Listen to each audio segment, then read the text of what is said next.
I wanted to get your reaction to something that Reverend Sharpton said actually today in that painful eulogy he had to give once again at a funeral of someone, unarmed, a person killed by police. He said, when police understand that they are committed to the oath rather than to their colleague, that's when we know a breakthrough is coming. What is your reaction to that? Well, Lawrence, it's great to be back with you. And wow, that was absolutely powerful. When I heard it earlier, I talk a lot about taking the oath. And, you know, we all can agree that police work is tough. It can be dangerous. It's difficult. But if the men and women in blue would just always remember that the oath that they take, when they raise their hand and they swear that they will protect and defend the Constitution against all enemies, that they will protect and serve.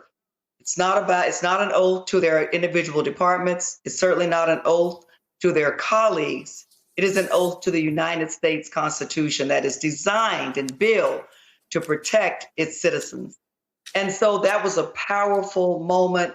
And you know, Lawrence, I think out of every tragedy can come some good. And I am hoping that every man and woman who is wearing the uniform listen to that today and will reset and be reminded that their oath is to the Constitution and their commitment is to the men and women, boys and girls in the communities in which they serve. You know, the good cops know how to follow their rules. They know how to follow the laws of their state. Let's talk about the bad cops and what gets through to the bad cops.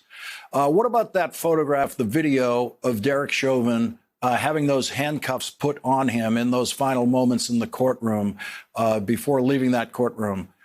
Is that the kind of message, those handcuffs on that former police officer, is that the message that gets through to bad cops? Well, there again, you know, I'd like to say everybody counts, but everybody is accountable. And certainly that includes the men and women in the profession that I spent 27 years in. You know, I've made a lot of arrests, and every officer does.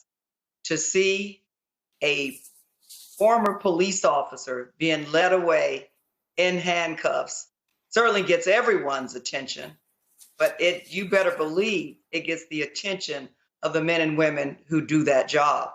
It gets the attention of everybody, all of the officers, but the bad ones, the ones who should have never been hired in the first place, the ones who don't have the mind or the heart to do the job, you better believe that image got their attention. Politicians posture over their support for police all the time, and it happens in Congress, as you well know. It seemed to happen the other day in the House Judiciary Committee. I want to take a look at a moment that you had with Republican Jim Jordan. It's interesting to see my colleagues on the other side of the aisle support the police when it is politically convenient to do so. Law enforcement officers risk their lives every day. They deserve better, and the American people deserve. I have the floor, Mr. Jordan. What? Did I strike a nerve? Law enforcement officers deserve better than to be utilized as pawns. And you and your colleagues are ashamed of yourself. You know, Congressman, a lot of us watch you in those situations, and we don't know how you do it. We don't know how you do it without, on the moments when you aren't calling people like Jim Jordan to task. And then when those moments come and you're not allowed the full breadth of what you want to say, what it's like in those moments. What do you wish people like Jim Jordan understood? Well, what Jim Jordan wants us all to try to remember are the Black Lives Matter protests when he tried to remind us how he stood by law enforcement. It appears to me that he only felt motivated to stand with law enforcement during that time because the majority of the protesters were Black or brown. But when it came to people who looked like him breaking into the Capitol, trying to undermine our democracy, stop a free and fair election, the certification of the votes, Jim Jordan and many of his colleagues on his side of the aisle were silent. And so, we have a lot of critical issues, Lawrence, that we're dealing with in this country. COVID-19, criminal justice reform, infrastructure, putting people back to work, saving our small businesses. We just don't have time for shenanigans and political games.